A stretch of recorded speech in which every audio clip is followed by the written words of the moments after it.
12 cars destroyed. A NASCAR legend calling him out on live television in real time.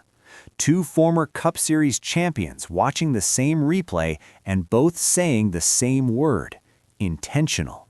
And his own teammate's crew chief going on the radio and telling his driver flat out that Bubba Wallace lost his mind on the racetrack.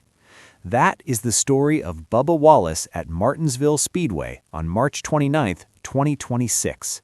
And it is one of those days that does not just hurt in the moment.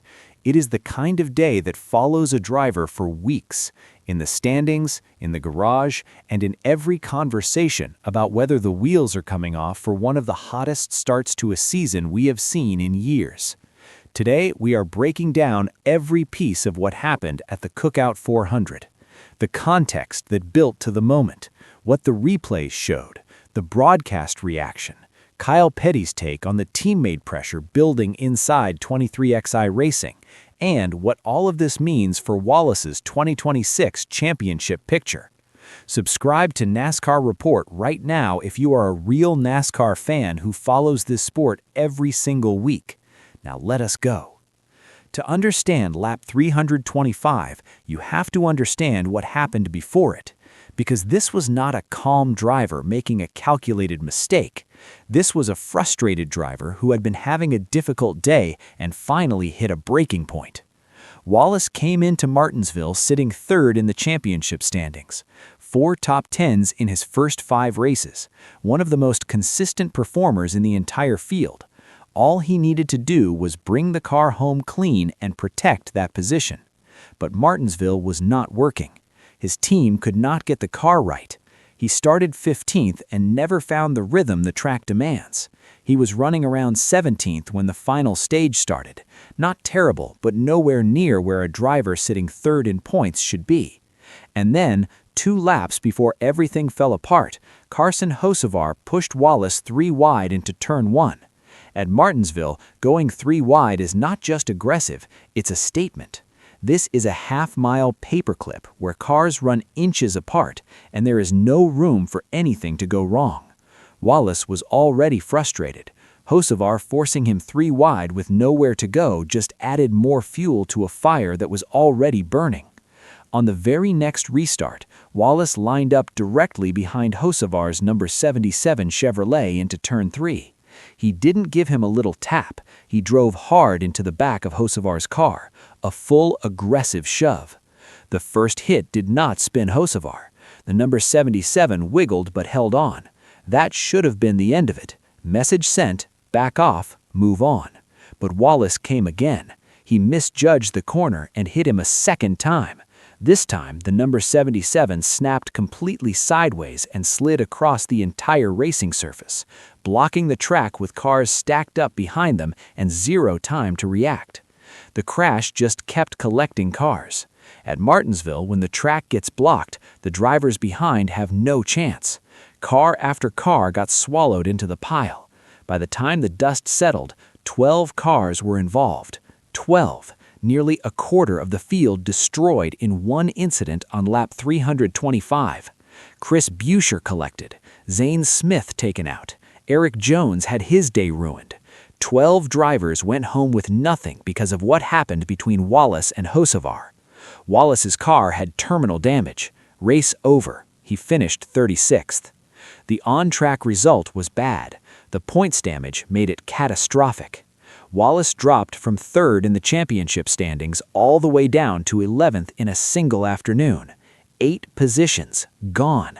6 weeks of consistent work inside the playoff bubble, a massive chunk of it wiped out in 15 seconds on one restart. After the infield care center, Wallace spoke to Fox Sports reporter Jamie Little.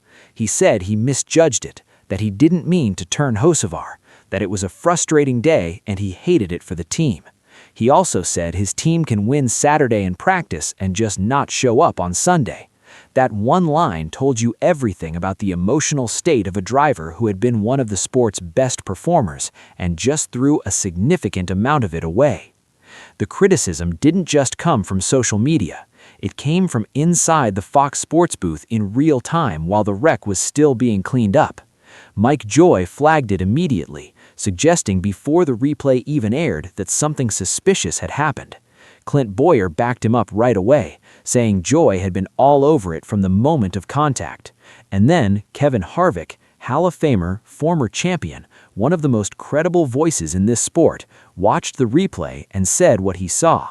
He said that Wallace drove flat through the number 77, then said there had to be more to the story because the level of aggression suggested Wallace was genuinely angry before the contact even happened. Bowyer delivered the most direct statement of all, saying flat out it was definitely on purpose, that whatever block happened before was not big enough to warrant that response. Two former Cup champions, same replay, same conclusion. Kyle Petty went even deeper on NASCAR's inside the race. He pointed out that Hocevar tends to get blamed for things because of his aggressive reputation, but that in this specific situation, Hocevar did nothing to deserve what happened. Taking someone 3 wide at Martinsville is not cause for what ended up on that screen. And then, Petty said something nobody else had said yet, that the pressure of racing alongside Tyler Reddick inside 23XI Racing might be building underneath the surface for Wallace. Reddick won 4 of the first 6 races. He's the points leader and the dominant force in 2026. Petty's point was simple. You race your teammates whether you admit it or not. You want to be the top driver in your own organization, and when your teammate is doing what Reddick is doing, that pressure builds whether you want it to or not. Jeff Gluck on the teardown called it one of the more puzzling decisions of the season, noting that Wallace was only fighting for 15th place when he chose to bulldoze Hocevar. This was not a championship-deciding moment. This was not a race lead battle. This was 15th place on lap 325. While Wallace was in the care center, his car was already on a flatbed. Hocevar was still racing. His team made repairs. He got back on track. He finished 17th, after being hit from behind twice and having 12 cars pile up around him because of it. Right after the wreck, Hocevar radioed his team, said he just tried not to run over Wallace, that he got destroyed, that it was frustrating, and then he apologized to his crew. The guy who got drilled from behind twice was the one apologizing.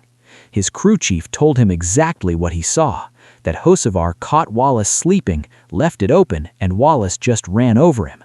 And then came the 4 words that became the headline of the entire weekend. He lost his mind. Carson Hocevar's own crew chief describing what Wallace did on lap 325 at Martinsville Speedway. It's very hard to watch that replay and argue with that description. Drop your take in the comments. Do you think what Wallace did was intentional? And is Kyle Petty right that the pressure of racing alongside Tyler Reddick is starting to affect him? Subscribe to NASCAR Report for this conversation every single week. Like the video, hit subscribe, and I'll see you at Bristol.